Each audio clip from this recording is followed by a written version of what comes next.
بسم اللہ الرحمن الرحیم۔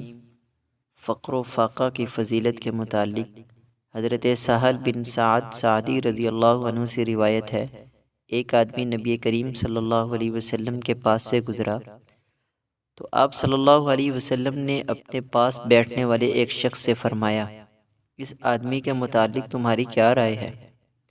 انہوں نے جواب دیا، یہ معزز لوگوں میں سے ہے، اللہ کی قسم یہ اس لائق ہے کہ اگر کسی کو پیغام نکاح بھیجے تو اس کا نکاح کر دیا جائے، اگر کسی کی سفارش کرے تو قبول کر لی جائے۔ آپ صلی اللہ علیہ وسلم یہ سن کر خاموش رہے۔ پھر ایک اور آدمی وہاں سے گزرا، آپ صلی اللہ علیہ وسلم نے ان سے اس کے متعلق پوچھا کہ اس کے متعلق تمہاری کیا رائے ہے؟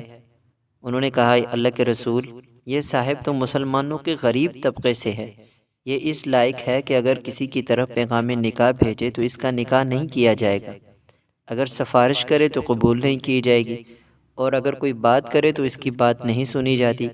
رسول اللہ صلی اللہ علیہ وسلم نے ارشاد فرمایا، اللہ کے ہاں یہ محتاج، یہ فقیر، یہ غریب پہلے مالدار سے بہتر ہے، خواہ ایسے مالداروں سے پوری دنیا کو بھر دیا جائے۔ اگر اللہ تعالیٰ نے ہمیں مال دیا ہے تو اس مال کے کچھ حقوق بھی ہیں۔